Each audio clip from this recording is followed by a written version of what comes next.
Hello and welcome to Never Mind the Bar Charts with myself, Mark Pack. I'm joined this time by Rob Ford. Now, not Rob Ford, the scandal-prone mayor of Toronto, nor Rob Ford, the man who killed Jesse James, or even Rob Ford, the Dundee FC footballer, but Rob Ford, politics professor at Manchester University and co-author of a new book, Brexitland, Identity, Diversity and the Reshaping of British Politics. So welcome to the show, Rob. Very happy to be here. Now, your new book, written with Maria Sobolewska, looks at how long-term trends have driven the current polarisation that we see in British politics. So should we kick off with a quick introduction to what are those trends that you've pulled out in the book and what has their impact been? Yeah, well, there's kind of two overlapping sets of trends. The first, the demographic. So the demographic composition of the British electorate is changing over time, and the political impact of that is often underestimated because it's a very slow process.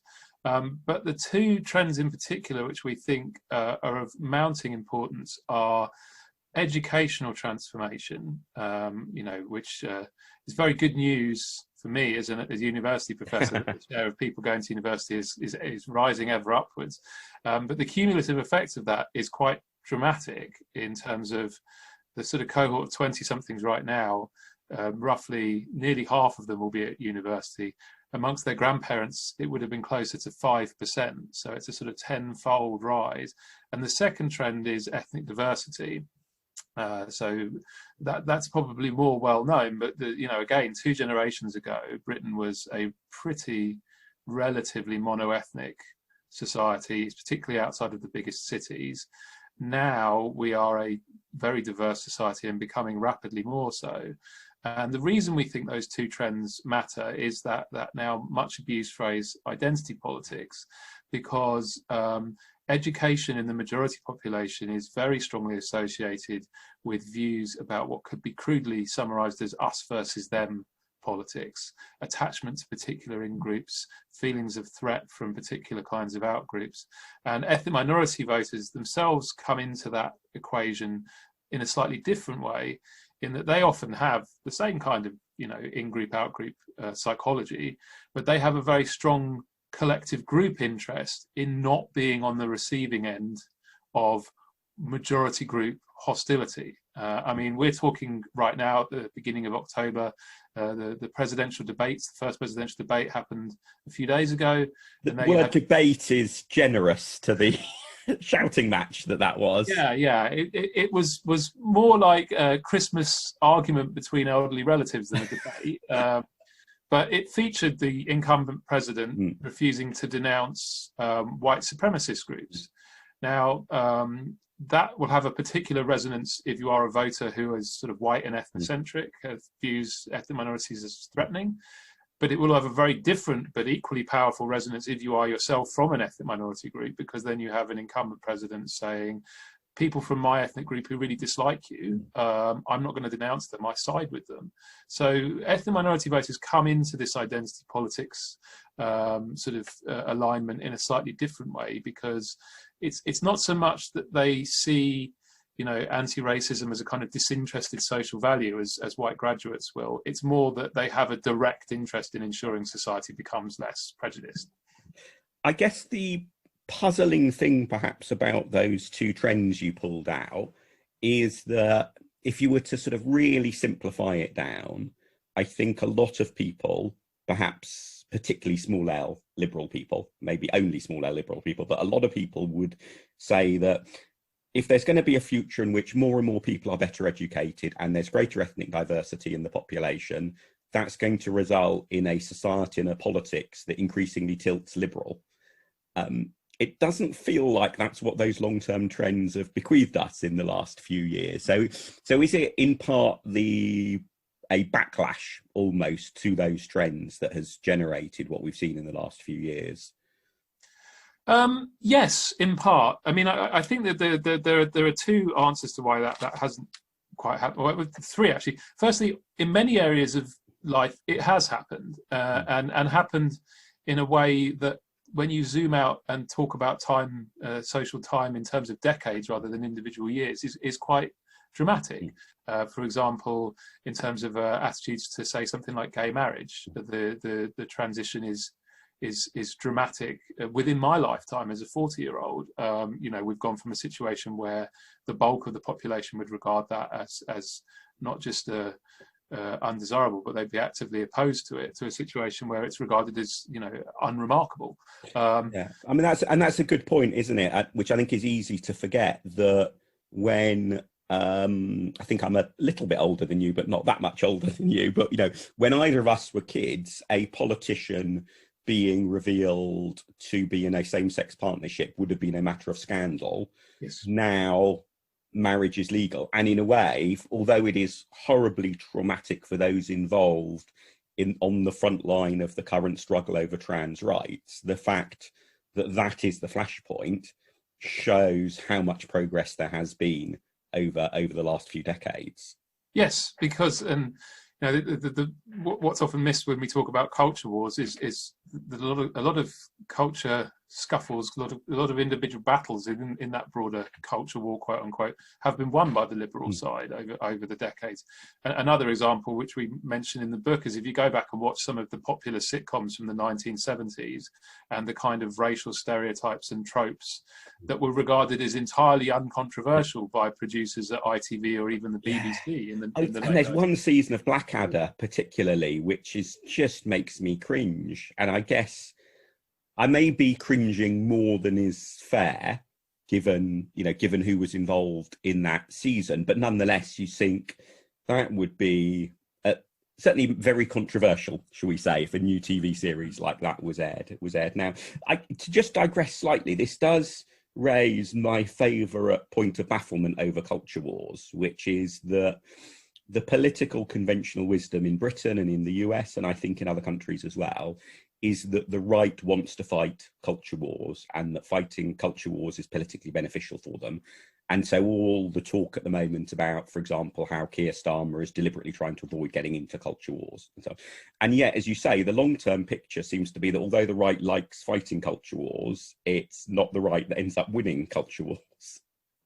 Yeah, it is a paradox. And I think the resolution to that paradox lies in two things. Firstly, different parts of society move in the same direction, but at very different rates. So you get growing divergence in attitudes for that reason. So, today's 25-year-old school leavers will be more socially conservative than their university graduate friends.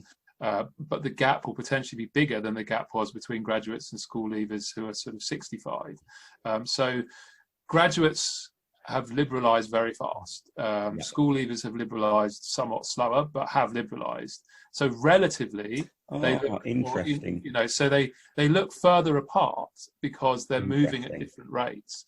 And the reason the right likes to exploit that is because of the way this links up to other social divides and attitudes. So in the so-called red wall seats that have become, so much the locus of discussion in the last year or so, you get lots of voters who are economically quite left-wing. They don't particularly like free market capitalism. They don't trust bosses. They don't think they get a fair deal. They don't think society is equitable.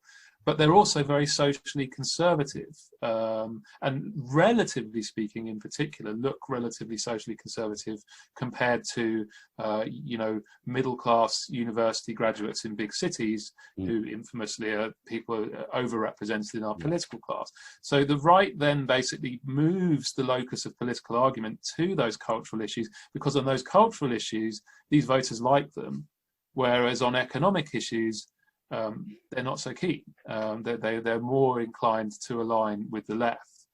So that's the major reason tactically from the supply side in terms of the parties.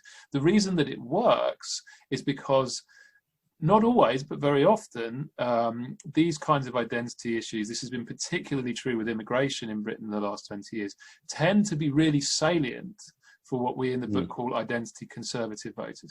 So voters who think immigrants are a threatening outgroup tend to regard stopping immigration as a priority in politics, which opens them to the right. Whereas voters that think immigration is a good thing and are quite happy with the status quo of relatively open borders don't tend to prioritise maintaining that open border system. So you've got a salience differential right there. You know, your socially conservative voters care about identity issues to a greater extent than liberal voters care about identity issues, even though both, you know, they have very different views on them, but only one side is really mobilizing behind those views. I think that sort of point you mentioned about everyone can be becoming more liberal, but becoming more liberal at different speeds means you can both have an overall shift in a liberal direction whilst also greater strains. Feels to me a point I've not heard other people make previously, but does sort of capture it almost you know, makes a nice little mini grand theory to help explain an awful lot of British politics. So I'm certainly gonna go and ponder that more after we finished recording this. But I think what's notable in all that we've discussed is that all of this points towards lots of ways in which you might therefore expect our politics to change. And therefore, maybe the referendum result in some respects in 2016 was perhaps not quite so consequential as it's normally painted as being. I mean, in one sense, clearly massively consequential. Because of the referendum result, we're leaving the EU, or rather have left the EU, and, you know, the transition period is coming to an end. However, if the referendum had just gone the other way, I guess the counterfactual is that Leavers would have not gone away. And in a sense, why should they have? Because Remainers didn't go away. Leavers would have not gone away. And it would still be an ongoing, you know, battle, particularly if it had been a close result. But even a clearer result in Scotland, you know, didn't put in the idea of independence to bed for a generation. So maybe the referendum result in 2016 was not quite so important a turning point as is often made out to be. Yeah, I tend to agree with you. I don't think that the direction that it fell down in mattered as much as people imagine it did in terms of what's come after. And I think Scotland is exactly the right counterfactual to use with that, because that was a slightly larger margin the other way in terms of keeping the status quo. But, you know, once the genie was out of the bottle in terms of this mobilization around a kind of really binary identity issue, and in both of these referendums, what's really important to bear in mind is that they have become freighted up with all sorts of symbolic meaning that really aren't to do with the narrow question that the referendum was about. You know, leaving or staying in the UK for Scottish voters is as much about contrasting visions of Scottish society and where they want Scotland to go as it is about anything to do with the relative costs and benefits of being in that particular constitutional arrangement. Same thing with the Leave and Remain vote. These have become big, important, complex parts of people's personal political identities. You know, I mean, sometimes I think it's worth taking a step back and remembering just how remarkable this is. When I was teaching my electoral politics courses 5 years ago, when Cameron won his surprise majority, if I'd have used the term Remainer or Leaver, it would have been a sea of blank stares. Those words had no political meaning. If I teach a bunch of 18-year-olds today, they have immediate and very clear meaning. There are social stereotypes, attitude stereotypes, value stereotypes attached to those words, which people can immediately call to mind. And that has been conjured out of nothing by this referendum result. And if the result had been 52-48 the other way, those identities with all of that symbolic and emotional resonance that they've acquired would be there in the same way. The arguments would, of course, be very different. I think we know for sure, with regards to Mr. Farage's statements, that the campaign would have immediately started for another referendum. Yeah. And the people who currently pour a great deal of, cold water, you lost, get over it, was a cliche on the Leave side quite quickly, that they would have been completely the other way round if it had been 52-48 the other way. And again, we've seen that in Scotland. It did not take long for the discussion to start to be about, oh, well, things have changed, therefore we need another referendum. And it's easy to see a counterfactual in which the referendum just wins, but as a result of that, actually Labour ends up not being impaled on Brexit in the way that it does. At some point, Labour wins an election, there's a Labour government, Britain is still in the EU, and what does a Tory opposition do?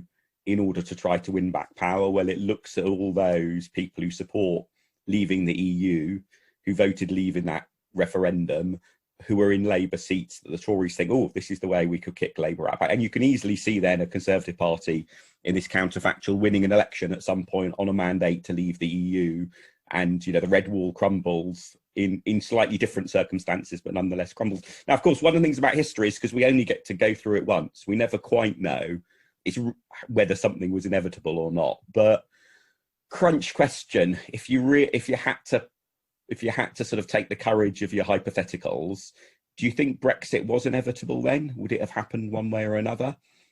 No, I don't think it was inevitable. I mean, it's another thing we try and emphasize repeatedly through our book. I mean, we're big believers in the importance of long-term changes, demographic changes, in terms of setting the climate for politics. But we definitely don't want to fall into the trap of imagining that political parties are just passengers in that process, that they just passively react to these changes and can't shape them. We definitely believe that the choices parties and party leaders make, it's like something like whitewater rafting, right? I'm not a great whitewater rafter, but I remember doing it as a teenager. You can't easily go upstream. It's much easier to go downstream, but you can steer a course. And the choices you make in steering a course through that current are pretty consequential. You might end up on the rocks, you might not. So there are choices, I think, that the parties and politicians could have made about how they, particularly with the 52-48 result, there were choices that could have been made about how to frame the EU. The negotiations could have gone differently. Perhaps if our European partners had realised just how imminent this threat was, they might have offered Mr. Cameron more concessions back in the negotiation phase, and then it might have been a more credible claim to have renegotiated Britain's membership. That could have swung things. Of course, the Labour leader's attitude to the referendum campaign similarly might have been different if he'd have been aware of the imminence of the threat. So there are many things we can point to, and I think we would be right to point to, because I do not think one should fall into the trap of fatalism about demographic or other kinds of social trends.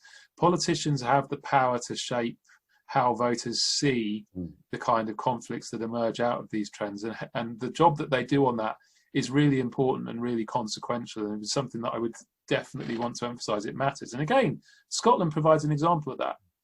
We talk in the book a great deal about how Scotland is structurally similar to England in terms of having a big socially conservative, identity conservative electorate. The difference is, in part because of 30 years of hard political work by the SNP, those voters, when they're thinking in terms of us and them, the us they think of is Scotland, the them they think of tends to be an amalgam of England, Westminster and the Conservative Party, which is a tremendously effective kind of villain for the SNP to have created. But it is in part a creation of SNP politicians. Those voters would always be prone to think in terms of us and them. But who is the us and who is the them? Politicians have a role to play in filling that picture in. And I mean, there's a fascinating history to be written at some point of the political long-term trends that didn't come to fruition. And I'm always reminded of two. One, which is not really that relevant in terms of in geopolitics, but the number of apparently very convincing and erudite works about how shortage of water supplies in the Middle East would trigger conflict. And I mean, the Middle East sadly has not been short of conflict, but it's not been water that has, there have been all sorts of other causes of conflict, but water has not become the dominant sort of driving factor that many apparently, well-founded prognostications pointed to. But also more relevantly in this context is, I think if we were talking in the late 70s or early 80s, there was a very convincing sounding story to tell, and was told in some very good books and so on, about the long-term trends in British politics, depolarisation, the decline, of the two-party system, how hung parliaments were going to be more likely in future, the rise of the third party, and all of that. And then we got 6 general elections in a row with a one-party majority, and even with hindsight, even if you go back now and read some of the stuff that was written at the time, it's not obviously wrong, other than the fact that clearly those trends didn't. And I guess to go back to your whitewater rafting analogy, the question is whether there's actually a fork in the river or not. Because if there isn't a fork in the river, then in a way the difference between whether you end up on the rocks on the left or turned over on the right, your body, dead or alive, is still going to end up in the same place. But if there's a fork in the river, that's when actually which way you steer can make a massive difference. And so in that sense, do you feel that generally there are lots of forks in the river, and therefore there is quite a lot of agency for individual politicians? Or is it the river, the long-term trends does pretty much drive the big picture, and what politicians can manage is more the detail within that? Because, being dashed on the rocks or drowned, is different. I think there are big inconsequential forks in the river. I think parties they do it rarely because it's a very difficult thing to do for both internal reasons, in terms of parties' internal coalitions tend to be quite invested in a particular view of what they should be about, and quite resistant to major shifts in that. And for external reasons, which is that voters tend to have quite settled views of what a party is about, and it takes time to shift those too. But clearly, when you get to confuse our listeners by shifting back to the starting analogy, when you get a situation like water shortages in the Middle East, where everybody can see we're going to run out of water unless we do something, then it can produce the kind of big fundamental change that avoids the problem happening. It doesn't arrive in the same way. So the example I would use is what happened with Labour with Mr. Tony Blair, of course. Now, some of my colleagues on the British election study, in writing about the 1992 election, wrote a book famously called Labour's Last Chance. Subsequently learned that not all of the authors named on that were happy with that title, for reasons that became obvious soon after. I've got that book on my shelf. I will go and look at the list of authors with interest later. I will say no more on that. But Philip Gould, a few years later, used to wave this book around and go, see, it wasn't our last chance. It wasn't. But the reason it wasn't was precisely because of the complete acceptance across all parts of the party that it had to change, and change profoundly. And in changing profoundly, it shifted where it stood in relation to those kinds of demographic trends. And one could argue that something similar seemed to be happening with the Cameron Conservative Party before Brexit interrupted it. They accepted the idea that the trend towards a more diverse and socially liberal society posed long-term peril for the Conservatives, and thus we had the gay marriage bill, to come back to that point, and we had active recruitment of ethnic minority Conservative MPs into safe seats. One of the things which means, as Stephen Bush was writing a good piece a couple of weeks ago on this, that the first ethnic minority Conservative Prime Minister may well be, the first ethnic minority Prime Minister may well be a Conservative, because it's the Conservatives who can see the urgent electoral interest in I'm not sure that's Stephen's argument, that would be my argument, that they see a more urgent electoral interest in doing that.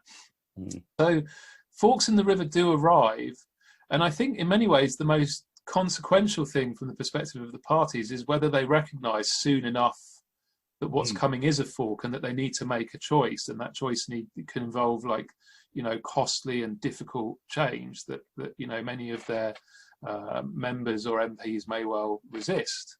And that, again, is easier to spot in retrospect than in prospect, of course. And I guess the big question that in the different ways actually both Labour and the Tories face in that respect is that a quite significant shift in political geography of Britain in the last few years. And although the Red Wall phrase and concept has various problems, in terms of exactly how it's defined and how red for how long some of the seats really have been and so on. Nonetheless, that sense that the Tories are pitching to win more seats in the northwest and fewer seats in the home counties than has been the norm for a long time previously, and conversely for Labour, that in terms of where Labour is most concerned to regain seats, both parties are at the moment a coalition of quite disparate groups in that sense. And it may be that success for them success comes to whichever one of them manages to be the most successful broad coalition, or it may be that success comes from whichever one manages to reorientate itself most successfully into a more coherent political coalition, albeit one that ends up winning quite a different mix of seats from the ones that it used to win. And I suspect whatever happens in hindsight will appear to have been obviously the route that it should have taken. But at the moment, it feels like both parties have a huge range of possible plausible strategies in terms of what's the mix of seats they might want to be winning in 15 years' time. I completely agree with all of that, and it's one of the kind of inherent consequences of the mobilization of new kind of divides on top of old divides is that it makes the political geography, which of course in our system is so important, more complicated and harder to navigate. So it's a lot more headaches for strategists in each of the parties. I think there is one really important structural factor with these new identity divides that we're interested in that poses particular problems for Labour more than the Conservatives, and it's the tendency of these two rising groups, university graduates and ethnic minorities, to cluster together in essentially the same places. Now you'll know, of course, and every Liberal Democrat knows about the inequities of the first past the post electoral system, and of course under first past the post, piling all of your voters up together in exactly the same seats is a terrible strategy in terms of electoral efficiency. And that is what we've been increasingly seeing as university education and ethnic minority status become stronger predictors of Labour voting. Then you increasingly see what you see in inner London seats, what you see in the seat I'm talking to you from now in Manchester Withington. You see Labour MPs with 30,000, even 40,000 vote majorities, 60, 70, 80% of the vote. And, you know, from an electoral geography perspective, that's a lot of wasted votes. And it means that you can pile up 40% of the vote and still fall well short on seats.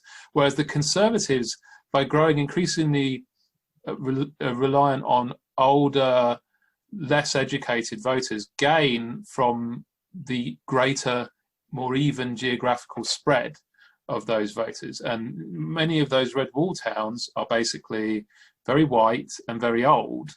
And back when voting was about class, that didn't matter, because what mattered was they're very working class and they've got very, traditional industries in them that have spawned particular Labour cultures. But if voting becomes about education and age and ethnicity, then old white places go Tory, and there's a lot more old white places and a lot more old white voters spread evenly across many places.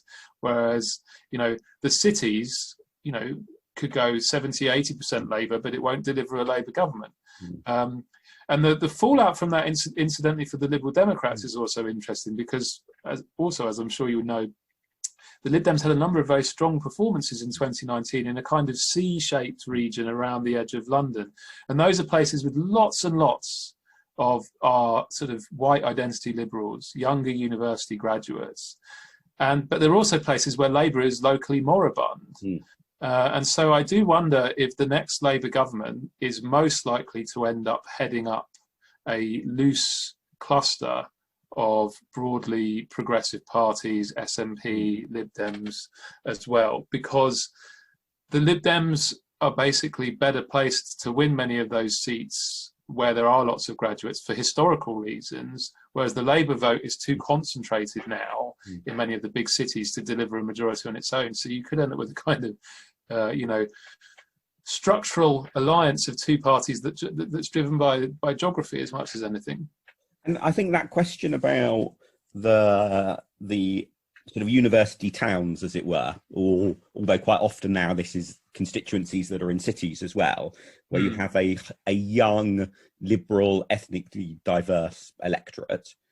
I think there's both a sort of a pro and a con in that from the Lib Dem perspective. So the big drawback is, and this is why a lot of those seats now have, absolutely massive Labour majorities, is that firstly, as a party, we've been much weaker, much worse at tapping into the ethnic minority communities than we have into the student and student graduate community. So if you've got both of them together in an area, that can be an opportunity, but also a roadblock given our previous failures on that front. But also, if a seat is held by an opposition party, it's much, much harder for another opposition party to win it off it. Opposition parties always find it easier, or nearly always find it easier to win seats off the party that's in government, unless there's a very special factor like Scottish politics. And so it strikes me that in the long term, that political geography actually of concentrating the sorts of voters who the Lib Dems should best be able to appeal to into particular constituencies is quite promising for trying to break the curse, the cursed lock of the first past the post system. But the immediate problem is, if they're a lot for those seats which are Labour held, that looks a much harder long shot, one or two exceptional cases aside. I'm sure there will be some Labour held seats the party will have a really good go at winning at the next election, but predominantly the party's going to be looking to win seats off the Tories. If you just look at the election results from last time. So the optimist, the optimist can say, well, that's great because you've got your two election strategy. Then you've got your sort of C-shaped, plethora of Conservative held seats, which then results at some point in a Labour Prime Minister. And then you've got all of those urban university seats the Lib Dems can return to. That's probably the most optimistic interpretation. Would you like to throw in maybe a less optimistic take on that? I might do something unusual. I know that Lib Dems must be sort of ingrained pessimists after recent years, but I have an even more optimistic take than that. Which is this, and another consequence of Labour's vote becoming concentrated in this way is that Labour are no longer beneficiaries from the FPP status quo in the way that they were in the Blair-Brown years. And given that trend is one that's been set in for decades, the disadvantage they face under FPP could well continue to grow, which means that if your goal is electoral reform, which in the long run is far better for the structural presence of the Liberal Democrats in Parliament, then you may be pushing on a much more open door in terms of at least electoral incentives with the Labour Party the next time you have an opportunity to talk to them about governing together than you would at any previous point in time, because there'll be a lot of Labour strategists who'll look at the maps and say, if FPP continues, we're going to continue facing like this structural disadvantage because our voters just cluster together too much. So we should move to something more proportional because we'll gain seats from that process as well. Plus, there's the possibility that it would split the right again, splitting the more socially conservative bit from the more economically liberal bit in a way that we saw kind of happen with UKIP. But then, at first past the post incentives sort of kick back in. So you may end up finding it easier to actually get electoral reform to happen because of these trends and the effect they have on how Labour think about electoral strategy than would have been possible before. Of course, the big caveat to that is that it isn't just a matter of electoral strategy. There's a lot of people in the Labour Party, in particular in the institutional party, who are kind of very culturally attached to a first past the post system and particularly very wary of a more fragmented multi-party politics. And their reasons for that are not just pure electoral strategy, I think. Although it's always the case that it's easier to make a concession over something if making that concession is actually going to benefit you. Well, isn't it?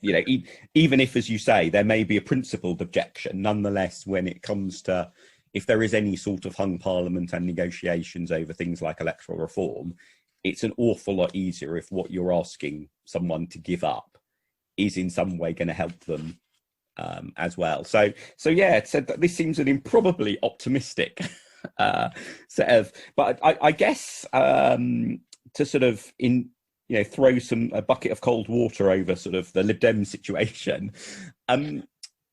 Implicit in all of this is, I guess, the idea that a lot of these longer term trends should have benefited the Lib Dems more than they have.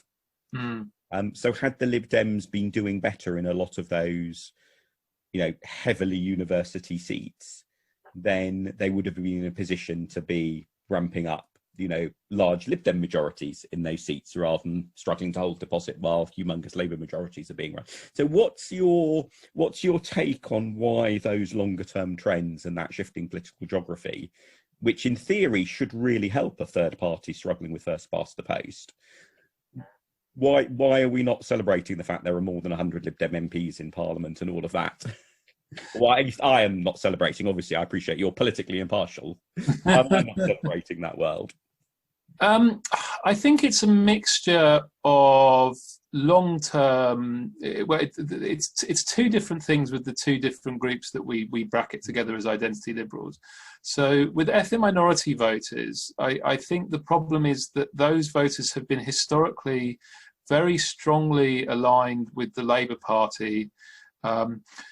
It's a kind of defensive identity politics orientation. I think one way of sort of illustrating what I mean is a quite arresting finding in one of Lord Ashcroft, back in the days when David Cameron was listening to Lord Ashcroft and wanted to sort of shift the party in a more diverse direction. He did a big report about ethnic minority voters' views of the Conservative Party, and one of the things he noticed was even younger ethnic minority voters who did not live through the Powell era would still be capable of naming Enoch Powell. They wouldn't necessarily be able to say anything about him or what he'd said or what he'd done. They just knew it was a name to conjure with in a negative way. In a sense, it was a name their parents would spit out as this is what the Tories are about and this is why they threaten us.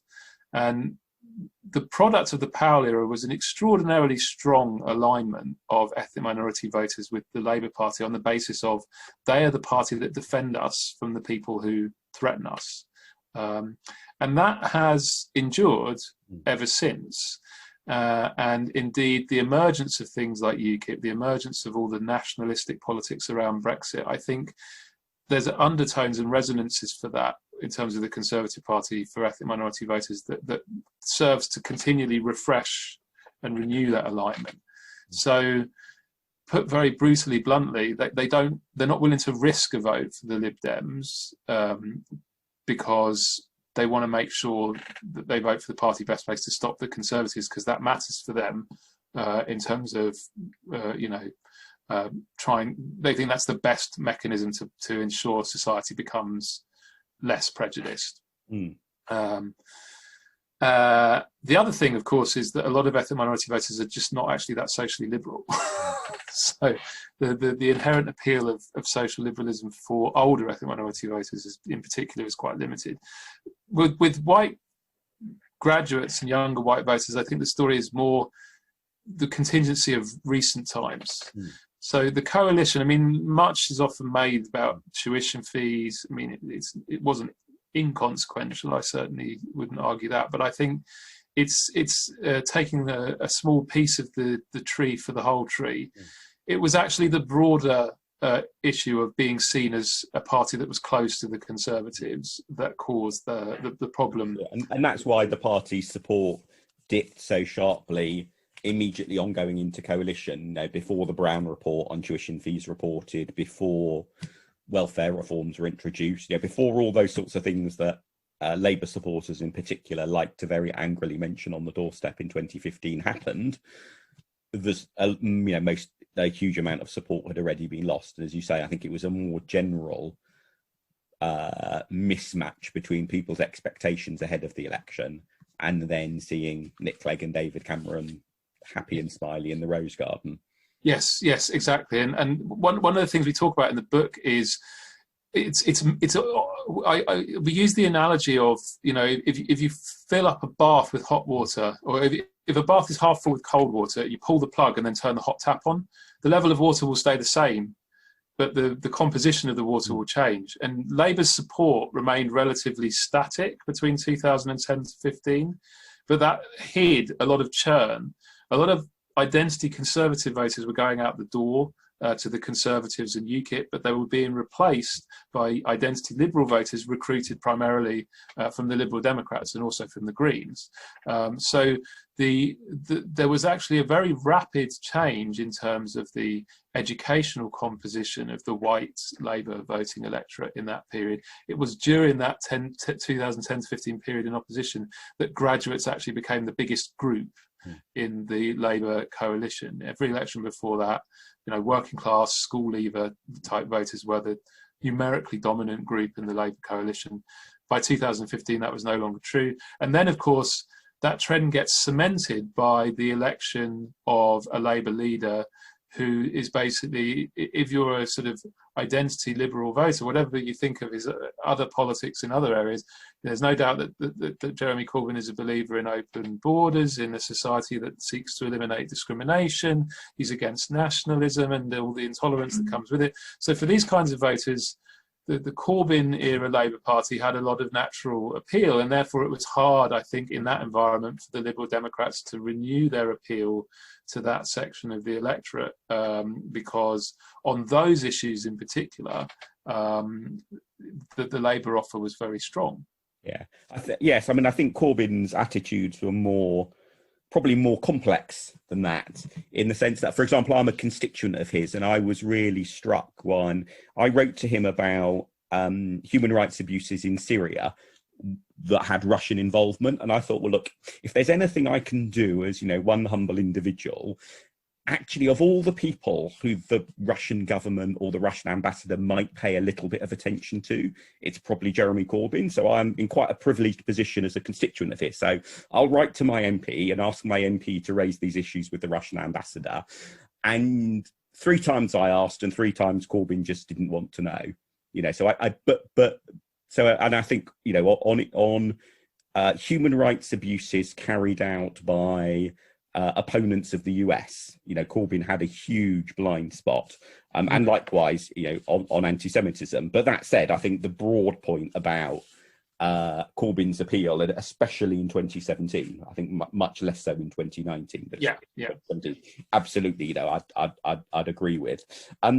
We could spend a lot of time picking over the past of things like tuition fees, but in fact, I had a really good podcast earlier this year with Chris Butler talking about Lib Dems and tuition fees, so I'll include that in the show notes. And instead, just to wrap up, Rob, we've roamed over quite a lot of different metaphors and topics in this conversation. So what's the best thing you've read, heard, or watched about British politics this year that you might recommend to listeners who want to follow up on any of the various loose threads we've thrown out in our conversation? Oh goodness. Well, I mean, it's not the kind of writing that I do, but partly because I'm now writing a book about the 2019 election. I read Hogrand and Maguire's Left Out. Is it Left Out? Yes. That was a terrifically interesting read. So I really enjoyed that. I'm halfway through it on audiobook now, and yeah, so it's about basic Jeremy Corbyn's Labour Party and what happened, which is it's a fascinating. The one thing I do wonder about it is whether it suffers slightly from them not having been able to interview Jeremy Corbyn, because Corbyn comes through the book as being a somewhat distant, mysterious, mercurial figure. And I think there's always a bit of a risk that might be the truth, but it might also partly reflect that lots of other people were willing to be interviewed and he wasn't. And that said, that's just a minor caveat on, about what is a very good book. Yeah. I mean, it is always a problem if you've got a central character in a sort of story about political elites who's not participating, because there's always going to be that question mark of what would his account of this be? And of course, you can't know his inner thought process either. You've got to take other people's accounts of it. And, many authors and playwrights have made much play about how other people's accounts of what was going on in someone's head can be completely off. So I agree. And I think it was unavoidable. I'm sure they tried to reach him, but failed. In terms of a good read that's a bit closer to my sort of research interests and the sort of themes of my new book, one that I definitely would recommend is a book. It's not come out this year. It came out a couple of years ago. I reread it this year though. It's called The New Minority. It's by an American professor called Justin Guest, and it's transatlantic. So it looks at two communities, Barking in London and Youngstown in Ohio. Youngstown was one of the places that swung most heavily to Trump in 2016. And Guest, it's a deep qualitative study looking at how these voters think and the nature of the kind of resentments that have arisen and been mobilized. And, you know, in our book, we tend to take the big view from 30,000 feet, use a lot of the big survey data sets. But to really get a sense of how these voters think and feel, it's a tremendously interesting read. Excellent. Well, I will include links to both of those books as well as to your book, Brexitland, in the show notes. Thank you very much for that. That's been absolutely fascinating. And if anyone has any questions or feedback on what Rob and I have discussed, you can find Rob on Twitter at Rob Ford Manx, me on Twitter at Mark Pack, and this podcast at Bar Chart Podcast. As I mentioned, look out in the show notes for follow-up links to various things that we've discussed, including the 3 books mentioned. And if you like listening, please do tell others about this podcast or make a donation to help with the costs by visiting nevermindthebarcharts.com and picking donate in the menu at the top left. Thank you until next time.